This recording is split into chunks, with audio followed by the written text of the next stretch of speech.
Welcome, everyone. We are thrilled to have you join us this afternoon or morning or evening, depending on where you are in the world today. But we are very, very happy to have you with us to talk about how advocates like you can accelerate e-bike adoption using RMI's free e-bike calculator.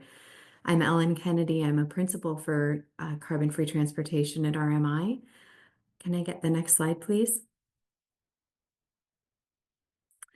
Just to give you a little level set on why we're gathering today, RMI's mission is to transform the global energy system to secure a clean, prosperous, zero carbon future for all. Now, how does that relate to e-bikes? We are going to share some things with you about our environment and economics impact assessment calculator updates.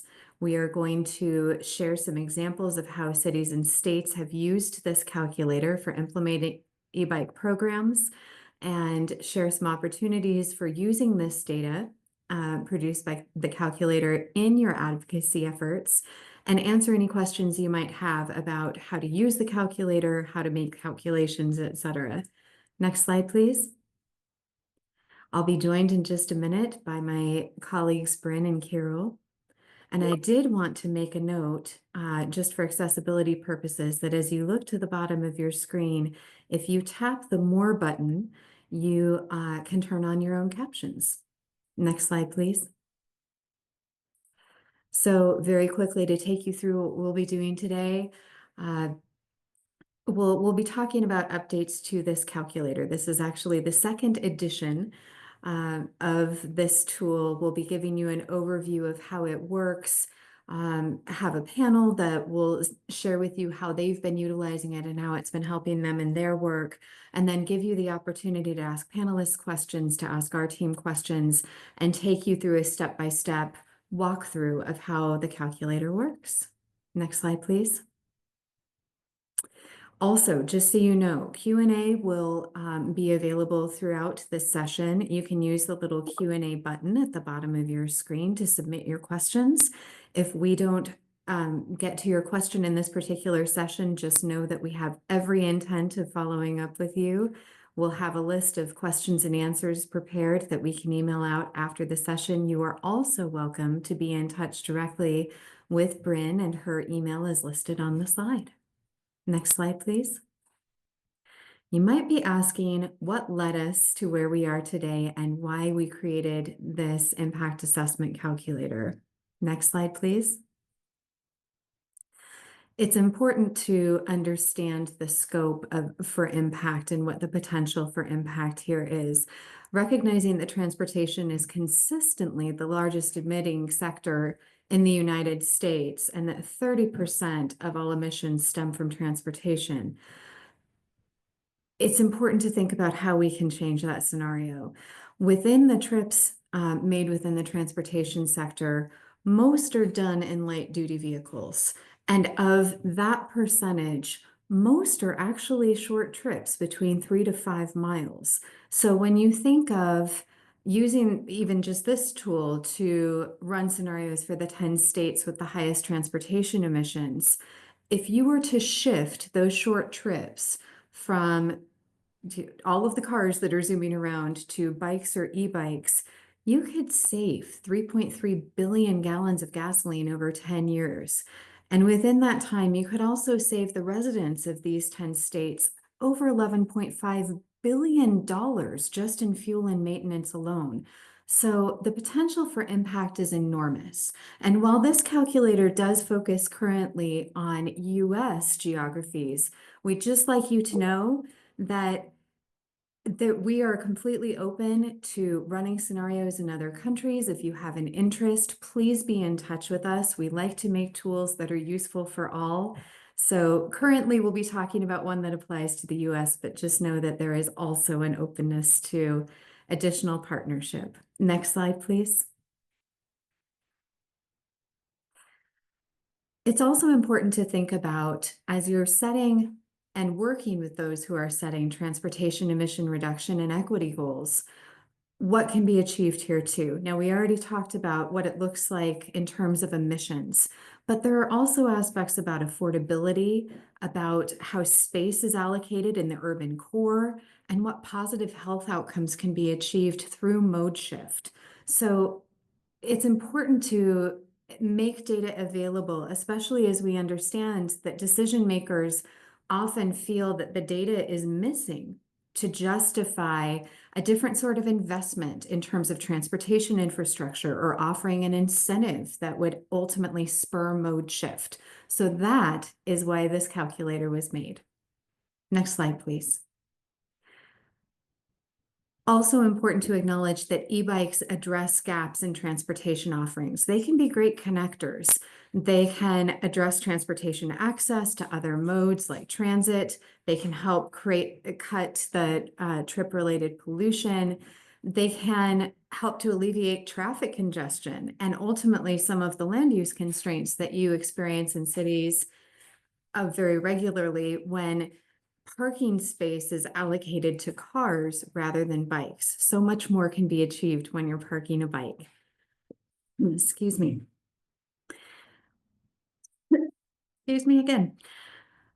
We have also seen that these modes in particular can be what helps to alleviate transportation cost burdens for residents of lower income communities, for multifamily residents, and for people who are looking at how to access their work differently.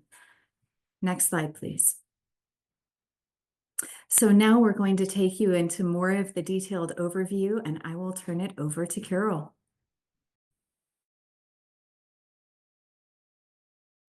Hello, I'm Kirill Chernyshov. I'm a senior data scientist here on this project, and I'll be telling you about some of the updates and improvements we've made to the calculator. Next slide, please. To summarize, we've added new locations and updated some data sets. We've improved the functionality of the calculator, and we've added a number of new output metrics. To go over these in a bit more detail, on the geographies, we now include the 5 largest cities or towns in each state, as well as all cities and towns with population over 75,000. We also now include states as an option. We've updated information on energy and fuel costs, and we've added additional vehicle data in order to be able to give you outputs that are aggregated annually rather than weekly. In terms of new functionality, the incentive program is now more granular to give you more control over how you design incentive programs. EV adoption is also more granular now, and we've added a model for the effect of weather on biking rates, since that's a seasonal thing.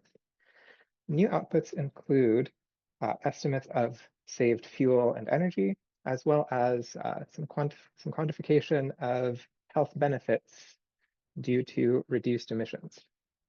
Next slide, please. To make all these updates, we've needed to update some data sets and pull in some new data as well. So the most basic kind of fundamental piece of data that we need for this calculator is vehicle trips broken down by trip length, right? That's how we can decide which trips are short enough to replace. And for this, we've improved how we are pulling data in from the service that we use called Replica. And this is what sort of enabled us to do a much broader range of cities and towns. Added some automation to make this possible. For the seasonality implementation, right? Put another way, right? We're dealing with the fact that it's nicer to bike when it's not too hot or too cold out, and that's when people are more likely to bike. And so for that, we need weather records for the hundreds of places in the calculator. And luckily, there is a great data set called the Global Historical Climatological Network, which has temperature records for weather stations in all of these places or next to all of these places, as well as most populated areas, a lot of highly populated areas worldwide. So this is a very flexible and useful data set. quantifying health benefits of particulate emissions, right, we need a model that considers not only the direct health effects of changes in the concentration of fine particulate, but also how pollution flows between locations based on airflow, right? Since where the pollution ends up is not a trivial thing. And for that, we're using EPA's COBRA tool, which models this process and which is backed up by studies of the health effects of pollution. This is a more US specific solution, unfortunately. Next slide, please. So as the first slide mentioned, we've added a more refined way to assess e-bike incentive programs. Before I get into that, I'll just go over the two types of scenario that the calculator includes. You can get outputs for a scenario where you set a goal for what fraction of trips become taken by e-bike rather than taken by car, or you can design an incentive program based on how you subsidize the purchase of e-bikes by people in different income slices. And so the new feature in the incentive program is, it used to be that we only had a market rate category and then an income qualified category, and we've expanded that to include market income as well as low income and moderate income to better align with what things have worked for some existing e-bike incentive programs. Next, please. And as a reminder, right, both scenarios are about measuring potential and about giving you numbers that you can use that are justifiable to argue for investment in incentive programs and infrastructure in wherever it is that you operate. So I'll turn it back over.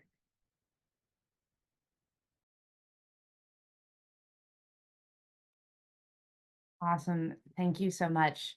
Hello, everybody. And now we have gotten to the panel session of our webinar. So please remember that you can use the chat function during this to ask any questions of our panelists that you might have interest in. We'll be able to look at the questions and then submit them to our panelists after we get through some of our questions for them. But I would like to begin with introductions. So we are joined by representatives from two wonderful groups today. We have Maddie Godby from People for Bikes, and we have Todd Scott from Detroit Greenways Coalition, who have kindly offered to come in and talk about their experiences with sharing data about adapting or about using e-bike programs and expanding e-bike uses overall. I'd like to begin with introductions. So Maddie, please take it away. Please introduce yourself and your work. Thanks, Bryn. Hi, everyone. I'm Maddie Godby. I work on state and local policy at People for Bikes, which is the trade association for the U.S. bike industry, as well as a leading national advocacy voice for cycling. We work on both infrastructure and e-bike policy work, and our e-bike policy portfolio includes probably close to 10 different priorities, so a huge breadth of work around e-bikes. And incentives are such a great area that we work in because these programs help to make e-bikes more affordable and accessible to help more people ride a bike and ultimately in turn support the bike industry. So I'm excited to talk more about this area of work today, and thank you again for having me as a panelist. Thank you, Maddie. Todd, please introduce yourself and your own work. Thanks. Yeah, Todd Scott. I'm the executive director for the Detroit Greenways Coalition. So we are a nonprofit that advocates for active transportation, biking and walking, building greenways and complete streets that connect the entire city of Detroit. We had our roots, we started meeting informally in 2007, and we became a nonprofit in 2013. And we've been able to be very successful in making Detroit a great place to walk and bike. But we've also had a role at the state level being involved in the climate discussion and the role that active transportation can play in reducing our carbon emissions. Fabulous. Thank you so much. So like I said, we will open this up to audience questions in just a minute, but we have a couple of questions to sort of prime the discussion. So Maddie, I'd like you to begin with our first question, which is, what is the value of data in advocacy work around e-bikes, and what kinds of data in particular? Yeah, so we see for successful advocacy, data and storytelling are two critical things that you need. And data really provides this critical foundation to bring life to the storytelling. And so, you know, repeatable and respected data sources are really important. So like from RMI with their e-bike calculator or mode shift calculator, People for Bikes, we commission our own studies as well as work with academic institutions. And so just having respected sources of data that are objective and bipartisan can really help you provide that foundation to sway policymakers. And specifically for e-bike incentives, we use the RMI calculator a lot to quantify the cost of the program, return on investment, and impacts. And so savings that are at the individual level, as well as like with the new version, how many savings are aggregated across like the entire state or the entire community. So that's really, really important because that can help policymakers understand that this investment in programs like this can be really important. In state legislatures this year specifically, it's a really tight budget year. And so when they invest in this, they don't have to invest, or they can't invest in something else. And so having that data to be like, this is a worthwhile investment that's going to benefit a lot of people is really, really important. And then additionally, helping prove the point to the general public. I think saving on transportation is an area that's picking up steam across the country because transportation in our traditional highway system and vehicle ownership is very expensive. And just showing that with mode shift and with e-bike ownership, you can reduce those costs. And so I think when you get to show people the actual cost savings that they incur from switching, that can be really, really powerful. And the general public in turn can then help provide pressure on policymakers because they're the constituents. So yeah, data is super important, and we specifically use data from this calculator a lot. Fabulous. Thank you so much.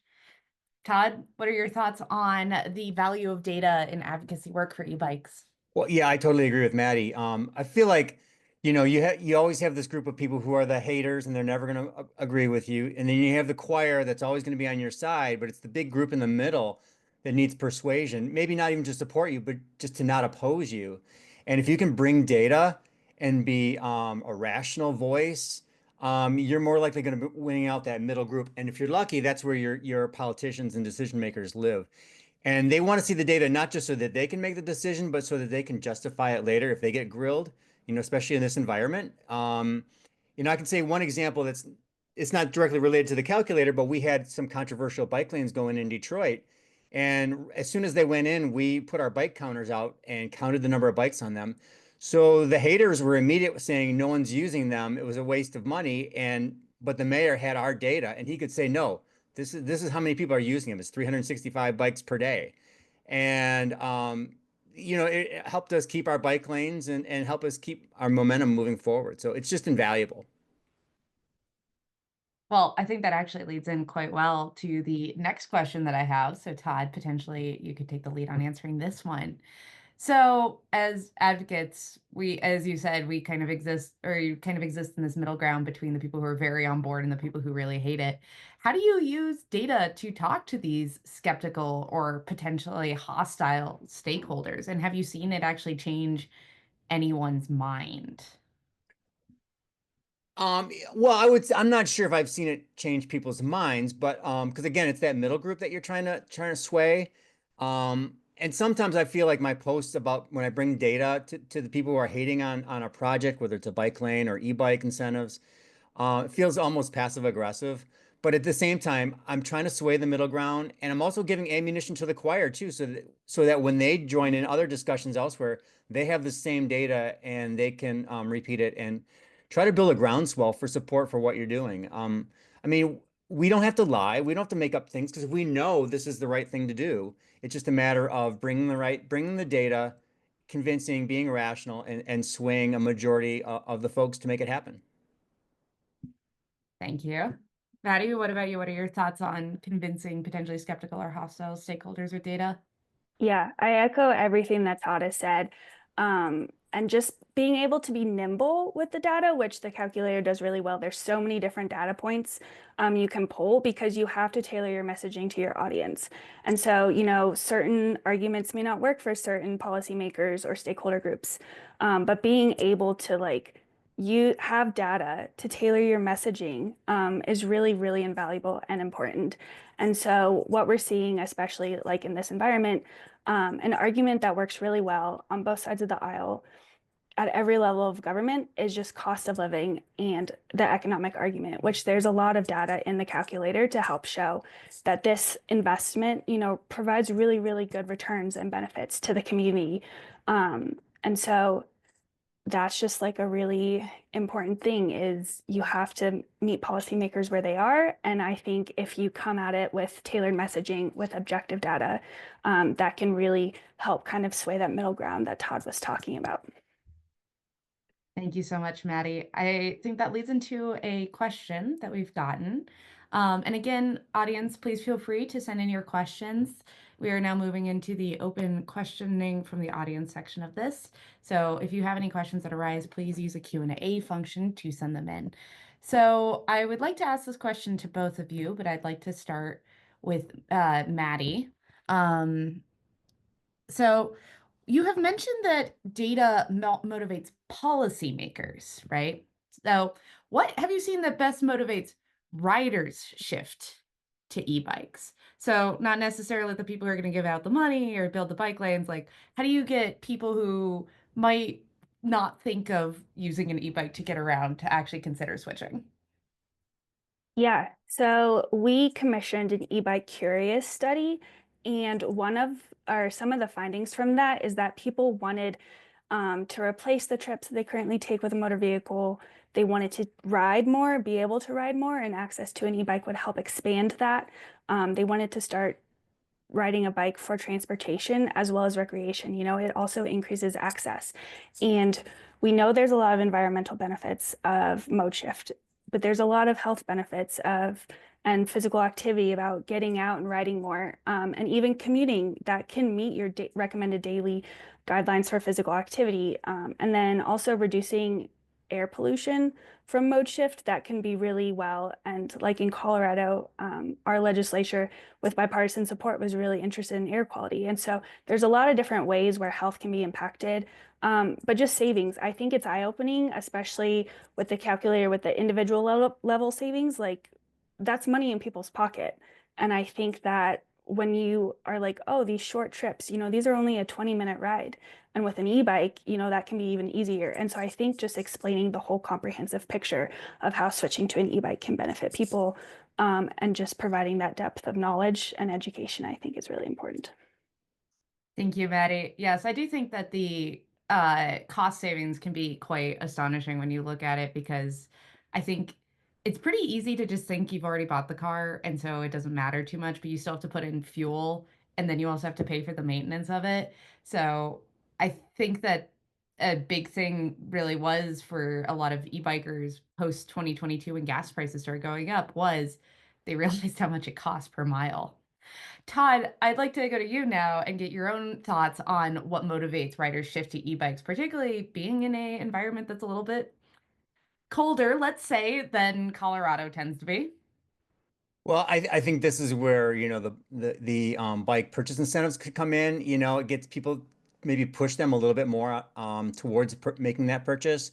But another opportunity that we have, and hopefully other cities have too, is with your bike share program.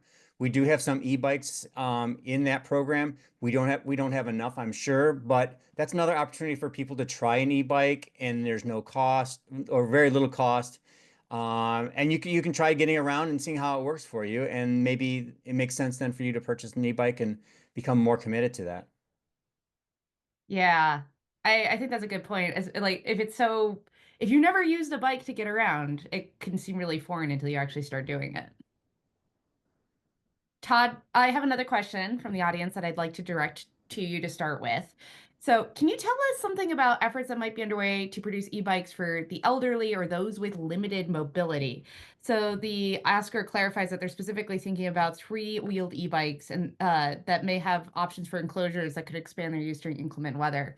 I mean, Maddie is in Colorado. It's a very cold state, but I think Michigan might have us a little bit beat there. So, I would love your opinion on that. Yeah, I don't know like the latest technology in terms of that. I do know that we're very fortunate to have local manufacturers now in the city of Detroit, and they are building trikes, e-trikes. They're looking more towards e-cargo trikes, but yeah, it's definitely an opportunity for folks to get around. Our bike share program also has bikes for people with disabilities, many different varieties of bikes that can be rented. I'm not sure if any of those are electrified yet. I don't believe they are, but that could be an opportunity too, to get people to try out these new modes of transportation. But yeah, it's kind of blurring the lines between personal mobility devices and biking, which is we welcome that. We have a lot of folks using personal mobility devices that love our bike lanes because they don't have the sidewalks can be really rough on those little devices, and they just love the smooth pavement in the bike lanes. So the bigger our choir, the better. So you're seeing a lot of people who would potentially not be able to bike start being able to get around with bikes. For sure. Wow, that is impressive. Maddie, I'd also love your view on that being, also from a cold state, although we might not have quite the same level of weather. Yeah, I think just continuing to expand access to e-bikes is a really great opportunity. And like Todd mentioned, bike shares are, providing adaptive bikes, and there's lots of local manufacturers in Colorado. We have Angletech, and so I think that there's just a lot of opportunities, and working with your local community and advocating for that with your local manufacturers or your local bike shops, and just providing that feedback to the industry that those are products that people want, because right now the industry is, really focusing on e-bikes because those are the bikes that are selling. And so I think people can really make a difference in increasing these products. Agreed. I think it's also having, hopefully the infrastructure in general opens it up to things beyond just e-bikes. E-bikes, I think, are a good way to get people starting to think about how else they could get around. Maddie, because you work at People for Bikes, I think that we would love to hear your take on this question first. So from the audience, we have the question of how much mode shift do you think is reasonable to actually expect based on real world examples? I'd be curious to hear your feedback on this. When Denver launched their e-bike incentive program, they sent a follow-up survey and saw that people were replacing about 3-ish car trips a week. What have you seen since it's many years past the launch of that survey and there's been more work and effort since then? Yeah, I think that a common misperception is that we're trying to get rid of cars, and we're not. We're just trying to advocate for mobility choice. And I know the RMI mode shift calculator, the assumption is 1 in every 5, so only 20%. And because such a huge amount of trips are within 1 mile or 3 miles or 5 miles, and those are only like 20-minute rides, I think that, you don't have to replace every car trip, but kind of that 20%, 1 in every 5, like I think that's a good target that people can realistically make, especially if you live in a community where there's a lot of, like, if your grocery store, your post office, a lot of these errands that you can do easily by bikes is really close. I think that aiming for, a couple trips a week is a good place to start. And then we also see that once people get started, they find out how amazing it is, and then that only builds momentum even further. Thank you, Maddie. I can agree with that. I think it's also easier to replace it once you get going, because then you also realize how much it sucks to wait in traffic, which you might have not had that experience before. Todd, I'm curious if you've seen any reasonable amounts of mode shift based on your own work with e-bikes more broadly, and how have people been talking about this in a state like Michigan? Yeah, well, I mean, things are kind of unique in Detroit because we have some of the highest car ownership costs in the country, Oh, wow. um, with insurance costs, and so a lot of folks aren't driving legally or operating legally, and so it's difficult to say. We would love to get those folks shifted onto bikes, just so they don't uh, cause any issues for themselves in the legal system. But we've also run a Bikes for Employees program, and what we found is that by giving people bikes, and in some cases e-bikes, it actually reduced the number of Uber and Lyft trips they used. It replaced that more than transit service. And because we gave bikes to people who didn't have reliable transportation. But doing so, that we found that Lyft and Uber, I believe, have 50% more vehicle miles traveled than a personal vehicle. So that gives you even more bang for the buck in terms of carbon response. So yeah, I think there's a great opportunity in cities to do mode shift. A lot of it is just convincing people to do it, but there's a lot of people that just don't have a car or can't drive legally, and they have to find something, an alternative. And whether it's cold or not, they need a way to get around, and e-bikes can be a part of that. Yeah, it's fascinating what you say about it cutting into Uber and Lyft. I think that lines up with a Colorado pilot that the National Renewable Energy Laboratory ran with the Colorado Energy Office, where they gave e-bikes to low-income workers and found that they ended up using it for quite a number of trips and cutting down on using rideshare in any capacity because they suddenly had a reliable service, so they didn't need to rely on rideshare as a means of getting around to the same extent as they did before, which offered real cost savings for them. So we have another question from the audience. So Maddie, I would like to start with you for this one. So this audience member asks that the biggest draw they have seen for potential e-bike riders is the idea of becoming active again after years of inactivity or injury or disability, or to be able to explore further faster. And they didn't catch this being mentioned. So have you had that experience? Is that something that motivates people? And how can we discuss that?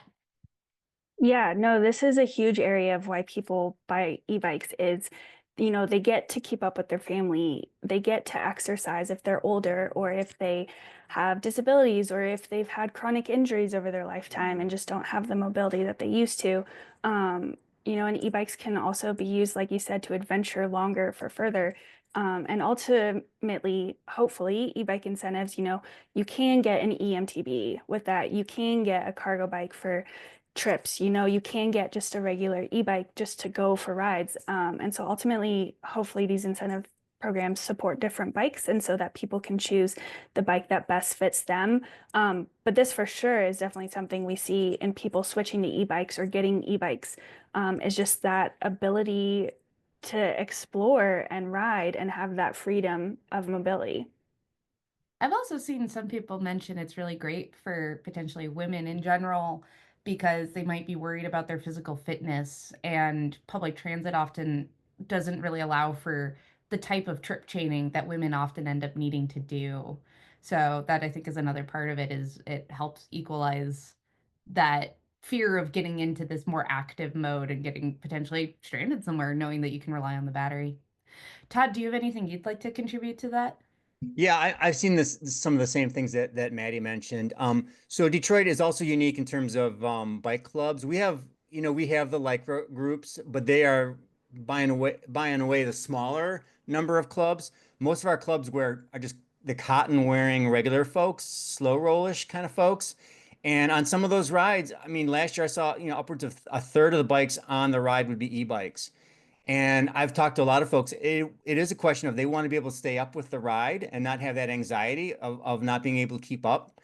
And I've talked to one woman who said, she started at level 5, and she backed off the boost as the year went on because she got in better and better in shape. So I think this is just a wonderful example of how e-bikes can have more inclusive bike rides, which are so invaluable, not just for getting around, but the socialization and the mental aspects of it and the physical aspects of it. It's just all around positive. So that's why we need to jump on board with these e-bikes. How do you then address criticisms from people who say it's taking away from potentially exercise more broadly? I think that's a concern. Anybody who's expressed any interest in e-bikes is, well, wouldn't it be better just to have them ride on a bike without power? Well, I mean, I think that it's better than them sitting on a couch watching TV. So I mean, I don't think that for me, that argument doesn't matter. There's always going to be people who want to be a little bit elitist about who can be on the ride. If you show up on a mountain bike sometimes with a bunch of road bikers, you can, get some side glances. Or if you're wearing cotton, heaven forbid, there's always going to be people who are saying you shouldn't be doing that. But the end result is positive, and it's great that people on e-bikes can get out and join with people on bikes and enjoy all the positive aspects that come with it. Thank you. And I think this leads into potentially another question that I would be very curious to hear your take on, Todd, since you mentioned that Detroit opened up some bike lanes that were controversial. Is there any success stories, like the idea of launch events, like mini parades to cut the ribbon, for example, on new bike lanes? Or is that something that you guys have considered as part of your work in these advocacy spaces? Well, I will say we worked with the city of Detroit when they opened a section of the Joe Louis Greenway, and which, for those who don't know, it's about a 30-ish mile trail, sometimes protected bike lanes that envelop the entire city of Detroit and the cities of Highland Park, Hamtramck, and Dearborn. And so at the grand opening for the first section, it was in October. It was a very cold and foggy day. And so going there, I was just so worried that there wasn't going to be anybody. But working with the city, we did have a competition of which bike club can bring the most people to the event. And everyone showed up. We had over 300, maybe 400 people there. It blew elected officials away. They did not expect that on that kind of a day to see that many people and the diversity of people, whether they were wearing Lycra or cotton or whatever. It was a great thing to see. And it really built momentum for the future sections of the trail that are coming online this year and the years to follow. That is great to hear. Maddie, have you seen any experience with this at People for Bikes? Is this something that organizations are starting to think about?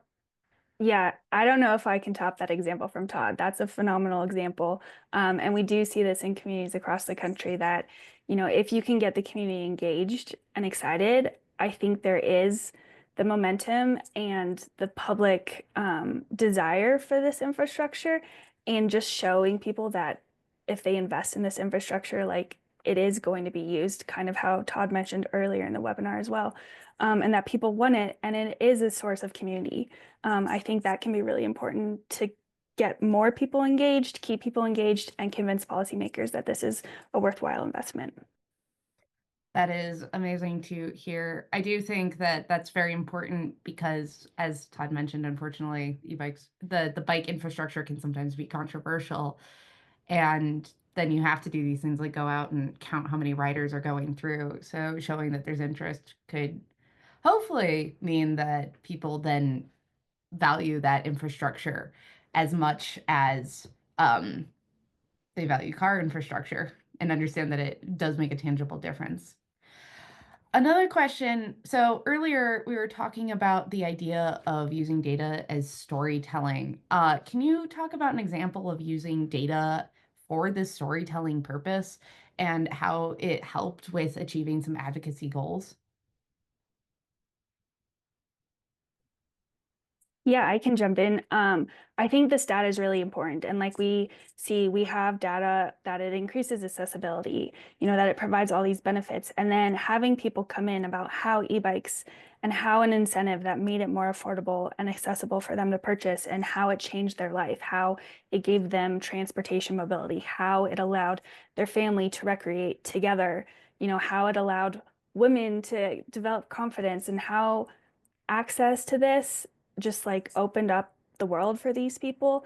Those stories bring the data to life, but then still having the data, like the cost savings, and then have a family speak to how much better their budget was because they didn't have to like buy a car, or they could pay less for their car. I think that's just a really good combination of the data and storytelling that can show just how impactful and beneficial e-bikes and infrastructure are. That is great to hear. Yeah, I think it helps to bring it down to the personal level sometimes. Todd, I'd love to hear your thoughts as well.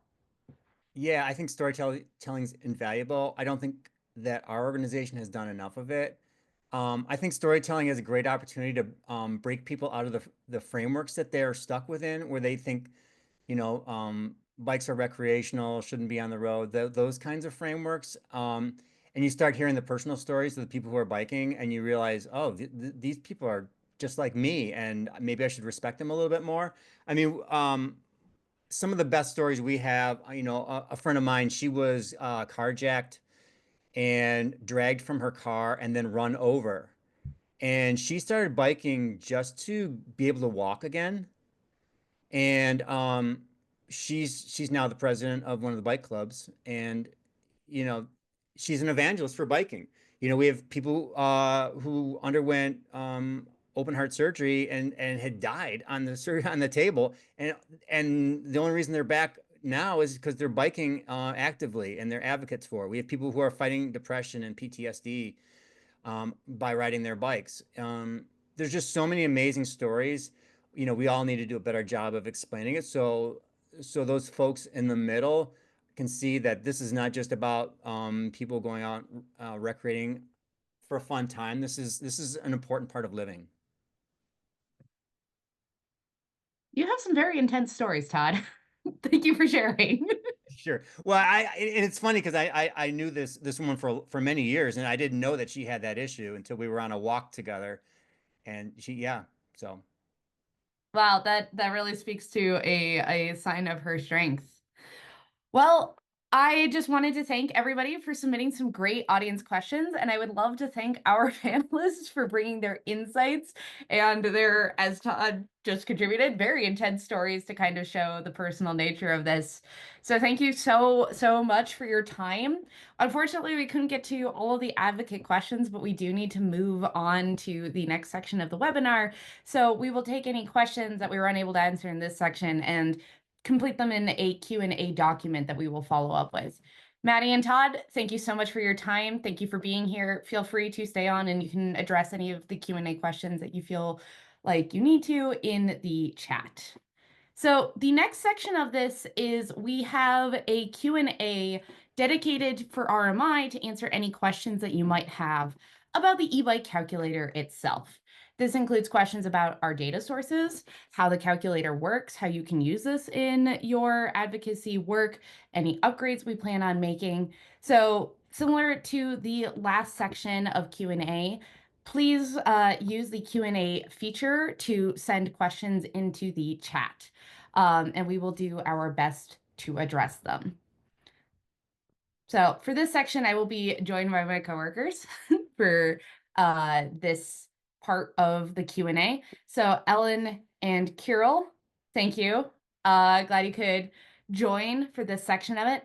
So we have a couple of questions that have started coming in that I think that we could talk about. So one that we have is, the calculator computes savings as an aggregate. So for a city or a county level, at the community level, do we also generate data for personal savings that could be related to people living in a city?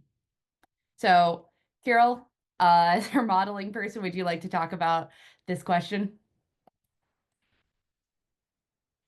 Yeah, right. Like if I remember correctly, right, this is a thing that's calculated at least inside, and I think is actually an output. Right. Yeah, the calculator functions as it takes things at the city or the state level. We do have only one output that works on the individual level for these, which is primarily, well, you can see the carbon savings per person, but it mostly functions on saving the savings for the incentive side. Right. We chose to do it that way primarily because it functioned best with the tool. RMI does have another calculator available called the Green Upgrades Calculator, and this does have the option to look at combinations such as changing out your car for a EV and an e-bike, or keeping your gas car and replacing a portion of your trips with a e-bike. So it seemed like, given that the RMI also had that tool, it would have been a little it would have been a little bit overkill to have done a little bit more on top of that and made this work fully individually. So we were hoping to convince people who were in charge of doing the funding for things like these incentive programs and the infrastructure. So that way it could potentially guide people who would have decisions over that. And then the green upgrades calculator could potentially influence those decisions on the individual scale. So Carol, I'd also like to ask your help answering this question. We got a question that says, how do you calculate the carbon impact of an e-bike versus other modes per mile? Right, so this one has estimates of, stuff like how many miles per gallon do typical vehicles need, right? And so if you take that as an estimate of the energy needed for the car trip, you can compare that to estimates of how much energy you need to power an e-bike for the same distance. And it all kind of falls out from there. And right, just to clarify, it's not just miles per gallon. We also do consider, right, like we also consider EVs and an increasing percentage of vehicles being electrified. But right, we also have estimates for how much energy it takes to go a mile in an electric car. So it's all just accounting. Yes, if you have any questions specifically about it, we do have a tab index at the start of the calculator, and that lists out all of the data that we used in the calculator as well as the source. And then it's color coded by where in the calculator it is used. So if you're wondering where we use specific things, feel free to look at the tab index, and you can always email me or Kirill with questions about the choices that were made. So Ellen, there's a question in here that I think would be best addressed to you. We have a question that says, how do you think this tool can be used to make the case for cities to fund better infrastructure as well as e-bike incentive policies? Oh, that's a great question. And thank you for asking it. And do you have some thoughts? I always have some thoughts. I mean, as I shared earlier, I think, and honestly, as Maddie and Todd had emphasized, the missing link in so many geographies is data. And, in order to tell this story in a compelling way, in order to engage people and help them understand even just how trips flow, what percentage of trips are made by light duty cars, what percentage of trips are made that are really short in distance that could easily be transitioned over to a bike or an e-bike. Just supplying that data can be really compelling. But when you add that data onto, okay, plus consider what this can do for health, consider what this could do for local air quality, think about what this could do for cost savings, especially in areas where, the cost of living is high, the transportation cost burden is high, and we're just trying to figure out a way to chip away at affordability. This can be very meaningful as a tool to have that conversation and have information that backs it up. Because, we can all make the value-based case that this will be great for your health, this will be great for the air, but it really helps to have that data piece so that people can say, okay, I see where you got these numbers. I understand how you made these calculations. I had no idea that this was the percentage of trips that were so short in my area.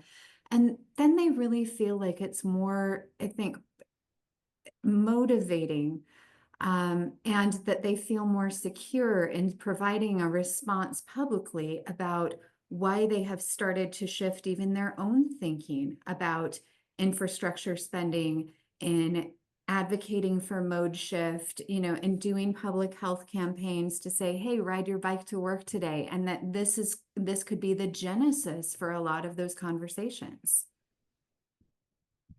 Thank you, Ellen. I think that was a great answer. That really gets to the point of it. And I think that kind of leads into another question that potentially as a team we could address. So we have a question that says, I'd be curious to learn more about the data behind the calculator and specifically the impacts of incentives. Has there been sufficient data gathered about the results of incentive programs to be confident in calculator projections? So Ellen or Carol, would you like to start with any thoughts? Oh gosh, I wish you all had been with us on Tuesday as a starting off point. We got to engage with city staff from Atlanta, from Medina, Minnesota.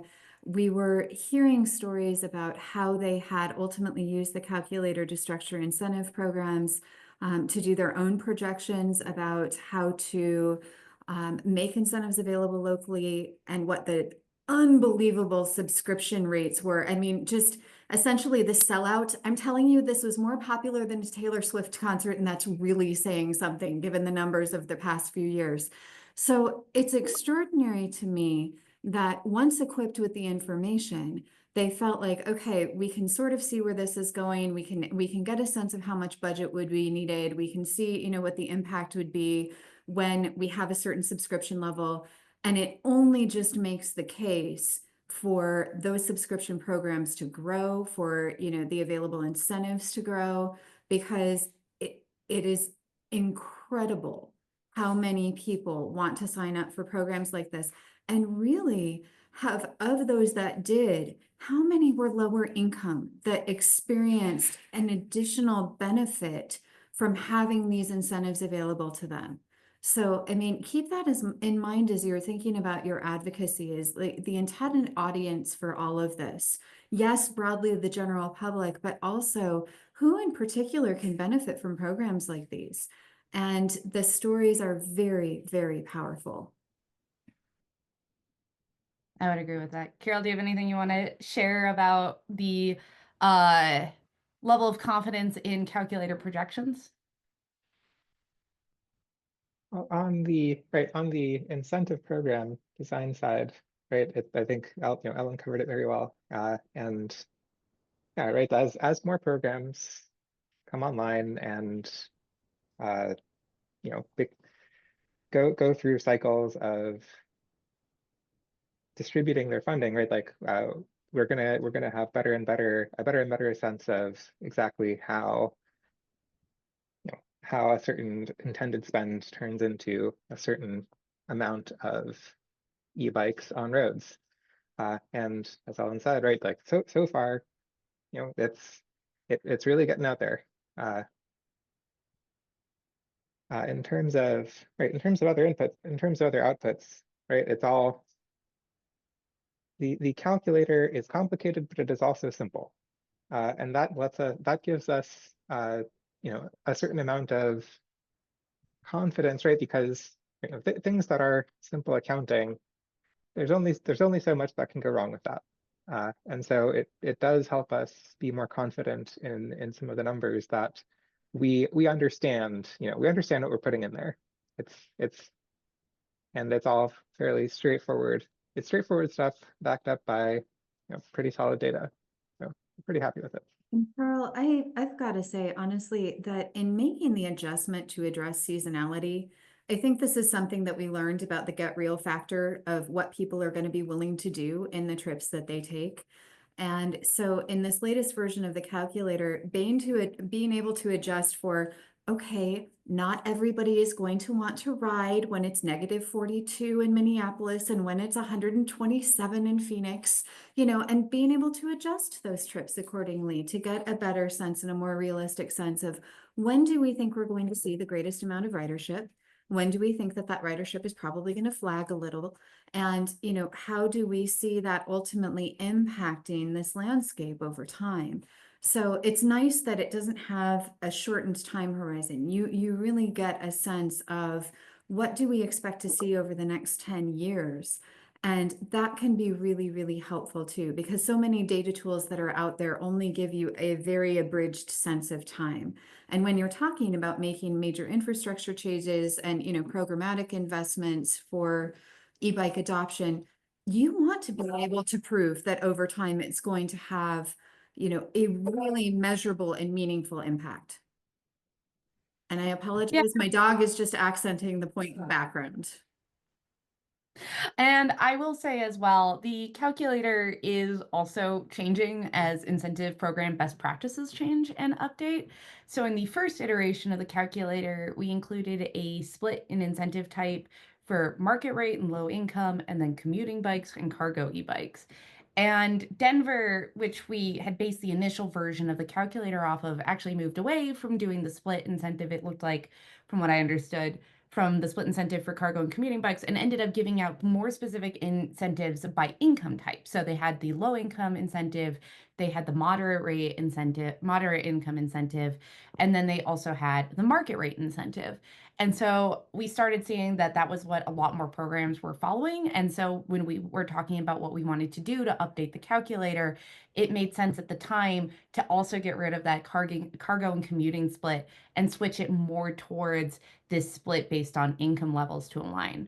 So these programs are evolving and we're still learning how to measure all the impacts. I actually just saw a research study that came out maybe a week and a half ago that was looking at the impact of e-bikes on utility load. So how these could potentially help utilities avoid peak demand and reduce their power load overall, since they need so much less power than an EV. So there's still a lot of things that we are learning as we go along. And this comes in as the environment for cities is becoming more flexible. And as cities are starting to say, oh, people turn out to really want this. We have to put in bike racks. We have to figure out how to put in good bike racks. We have to figure out how to put in good bike infrastructure. We have to like change how we've been designing our roads so that way we can accommodate safely for people who actually would like to be biking places.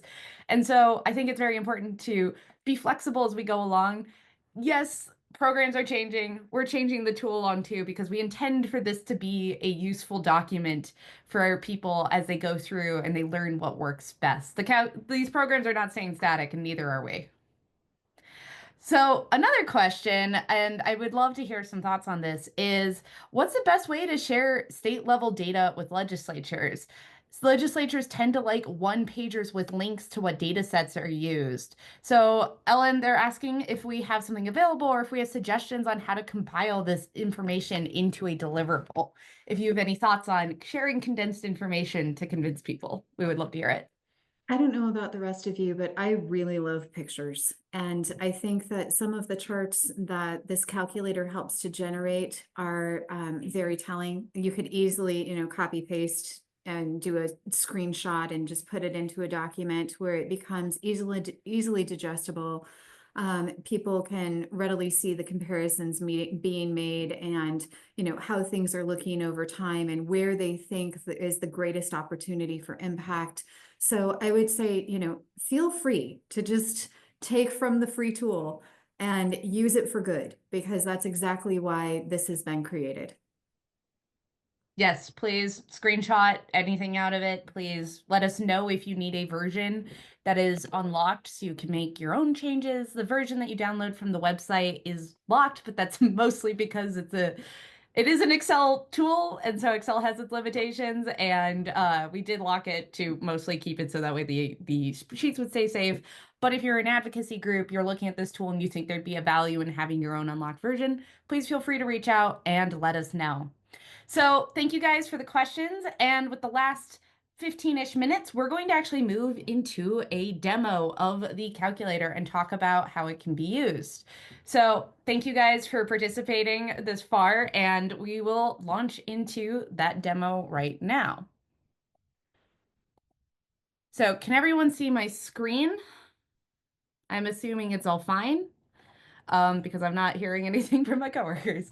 So when you open up the calculator, this will be your user inputs tab. We had a few questions about data sources, and so I just wanted to let you know all of our data is findable on this page, the tab index. So we include the data here, we cite it, and then we have a link to it here. The color coding on this side correlates with the tab. So this light blue here is some of our backend calculations, for example, and then the gray here is all of our supporting data, which you will find in the back of the tool here. So if you have any questions about specific data that we're using, search here, and then please let me know if you still have any questions and we can help out with answering them. We also have this introductions tab. This has an explanation of the calculator, some instructions, a disclaimer, acknowledgements, a glossary of some of the terms that we use, as well as a list of the assumptions that we made in the model. So if you have a question about why we chose to do something the way we do it, please look at this assumptions tab here. And then if you still don't see your answer there, please let me know and I can try to help you out. So the most useful tab for most people is going to be this inputs tab. This is probably where you're going to end up spending the bulk of your time when you're figuring out what you're doing. we have the state drop down here. So like we said, the tool now works for all 50 states, including DC. If you select your city from the drop down here or your state from the drop down here, it should pop up with your state level information here. So the chart to the right should update depending on what you select. This dark blue here is trips under 3 miles. The light blue is trips between 3 and 5 miles. Black 5 to 10, light blue 10 to 25, and then this gray is 25 plus miles.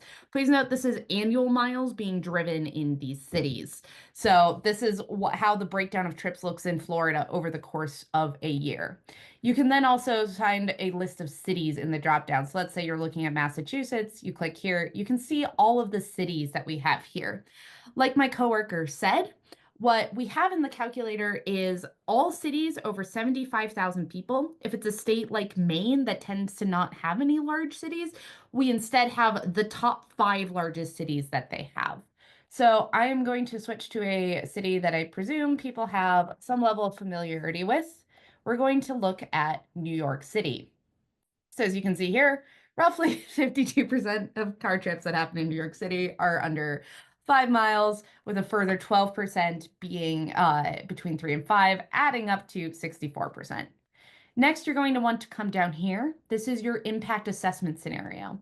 You can either select between having a citywide goal, or in this dropdown, there's a dropdown here that you can then select, and you can say, for example, the e-bike incentive program. These will do different things. For now, I'm going to leave this on the citywide goal. You then go here, you can check the population, you can check your population growth rate. And please note, we put the population growth rate in because we do assume that the amount of trips will go up in line with the population. So if you have 0.2% people moving into your area, we assume that the number of trips is going to go up by 0.2%. Again, it's an Excel-based tool. We have some limitations on what we can do modeling wise. We also have the percent of EVs registered to residents in the city, and you can choose between 3 different EV policy scenarios. So you can select that from the drop down here. This has an explanation about what each of those are. However, if you have questions about what it looks like for your specific city, because this does differ based off the area you're in. So for example, there will probably be a higher EV adoption for California than for Alabama. You can go to the tab that has all of our data and see what we're assuming for these different scenarios. Then you can come down here and you can look at your goal. So you can either choose to do a gradual adoption, which will be a slow adoption over a course of 10 years, or immediate adoption. So that says tomorrow you will have this replacement and then it remains stable over 10 years.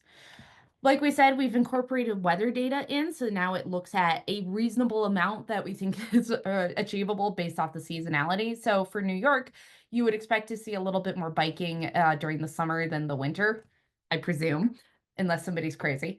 And then you'll also have that for the 3 to 5 mile mark. I'm going to leave this on the defaults for now, but this is something you can update. You can go to this green column here, for example, and choose to say, like, I think people are going to be really aggressive. I'm going to assume 21% of car trips or 25% of car trips between 0 and 3 miles can be replaced.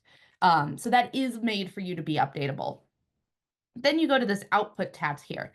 This section up here says how many bikes we assume are being added and how many miles that they are biking. This then compares it to what Denver saw. So that should just show how much we think needs to be done, and to show it's not an unreasonable amount. We're not asking people to bike 8 million miles a week. We're asking them to do roughly 40. This also shows how much we're assuming people are biking annually. This then looks at the greenhouse gas emissions over the course of 10 years. So this gray bar is the trips that would continue to happen if people weren't using e-bikes. We assume they're using the car, versus the blue is the what would happen if they started using e-bikes for those trips. We also linked to some studies from NREL that look at the operational emissions of of e-bikes compared to gas cars, as well as some work that Trek Bicycles did on the manufacturing emissions of e-bikes. We also look at some of the air quality impacts. So we look at tons reduced for particulate matter, PM 2.5, nitrous oxides, and carbon monoxide. We also look at VMT reductions. And I will say this is actually proven to be something that cities increasingly care about. And at the Tuesday webinar, our representative from Medina mentioned specifically that the VMT reductions was a big selling point for their city council. But so you can see here, this would reduce traffic overall within New York City by 15% and cut all VMT from the area by 2%. And the point we wanted to make here too is this actually would complement the use of EVs, right? People are more likely to own a gas car than an EV right now. And so they're much more likely to be replacing a trip in a gas car. We also look at what this would do to individual savings over time on fuel and maintenance costs. And this is still assuming that people would be buying a battery in the fourth and eighth year of ownership. And so this also is only fuel and maintenance costs. This does not take into account, for example, not having to register a car, not having to pay insurance for a car, not having to deal with all like the minutia that you have to with a car. No, you probably don't have to take a bike to a car wash. That would be a little weird and they probably wouldn't let you in. But this is sort of the floor of what we assume your savings would be. A new feature in the calculator, as my coworker mentioned, is we also look at this avoided fuel and electricity. So as we say, would save gasoline, but it would also save electricity because you're just not using as much power as you would compared to an EV. So this chart looks at that over time. Another new feature is we do take data from the co-benefits risk assessment health impacts screening and mapping tool, or COBRA, and use that to calculate what the reduction in particulate matter would mean for people living in that area. So as you can see here, New York would reduce about 13 tons of particulate matter, and this would cut lost work days. And again, this is the floor of what would be saved. This isn't accounting for any health benefits from increased exercise, for example, or from the other air pollutants. This table down here is a little bit more detailed as well, but it gives you just the firm numbers about what you would see over time. Again, this is designed to be easily updatable. So let's say you're looking at this and you want to say, well, I think people will be much more aggressive at biking. You can go here and you can set, like, let's say this to 25 and this to 15. And then you think people will be very aggressive in the winter too. So we'll set this to 20 and then this to 10. So you've updated all of your numbers here. That changes the numbers that you see here. So you can see here you're saving more in terms of particulate matter. You see a larger VMT reduction. You see more cost savings overall. So this was designed to allow people a little bit more flexibility with how they play around with it. The other thing that you can do with this calculator is you can look at your e-bike incentive program. So you pick that from the drop down and then you go down here. So as you see here, the citywide goal is all grayed out and this is active. We do have a feature in the calculator now that looks at the budget, or that looks at the population of the selected urban area and then suggests a potential budget idea based off of the total cost of based off the total population of the area. So for New York, we set a recommended budget idea at about $5 million. Please note, if you're using this to talk to anybody, this is solely the amount of money that is meant for bike incentives themselves. This doesn't account for any administrative costs. So if you're using this to devise a program, I would recommend taking out the amount of money that would potentially be used for overhead or for any administrative features and solely focusing on what would actually be going towards incentives. You can also set your budget timeline here. So you can say how many years that this money will be available. You can look at the incentive that you have for your market rate, for your low income qualified, and for your moderate income qualified. You can then also set what % of incentives will go to each of these types of participants, right? So you can say like 30% of your incentives are going to low income qualified, 30% to moderate, and then 40%. We also then took numbers from Denver's survey where they saw how many miles people were actually biking per week and used that here. So Denver's survey saw that low income bike 32 miles a week compared to market rate, which bike 22 miles a week. If your city runs a program and then they want to assess the impacts afterwards and they do a study or a survey where they're asking this is meant to also be easily able to check. So you can then say like, oh, people here biked much more aggressively. So that's designed to be checked. For now, I will leave it on the defaults. So then you go to this outputs tab. It has this little table here that summarizes what your inputs are, just for easy comparison. So as you're comparing different programs, you can look at what the different outcomes would be. Similarly, this also looks at your greenhouse gas emissions. It looks at your tons of CO2 reduced. It looks at your VMT. In comparison to the other side of the calculator, which looked at this on the community level, this looks at it at the individual level. So it looks at the cost to the savings to the person who gets this e-bike over 10 years. And so we're seeing that in New York, this could potentially save people minimum $3,000 over time. We also have this fuel and a maintenance cost avoidance. So that is something you can look at here. And then we also, again, have the health data. We then also have this down here, which shows the number of incentives you'd be getting by type, as well as the budget being allotted for each of those types. Then down here, we have a very detailed table, which includes things such as personal VMT reduction, as well as the savings of CO2 per dollar and the metric tons saved per e-bike. So again, this is designed to be very flexible. So you can go here, for example, you can say, I actually want 50% of my incentives to go to low income, 50% to moderate, 0% to market rate. And then you can see what that does here. So as you can see here, that would then impact the amount of the particulate matter that you see reduced. And you can see here, it would cause a different split in terms of that. So this is designed to allow people to kind of experiment and play around with different kinds of programming that they would like to see. We also have a tab here that includes some of the things that are difficult to quantify at this point. So this includes e-bikes improving traffic congestion, how e-bikes can impact health through increased exercise, as well as noise reduction. We have some e-bike incentive or best practices for infrastructure development and increased use, such as how to build bike lanes safely or how to build good places to park your e-bike. And then we also have some resources for best practices for e-bike incentive programs, which includes, for example, People for Bike's wonderful electric bicycle incentive toolkit. So these are all linked here and meant to sort of expand upon the information that you get from the e-bike calculator. If you have any further questions about the calculator, please feel free to reach out. My email is available on the slides, which we will be sending out later. And I would love to pass it back to my coworker, Ellen, for closing remarks.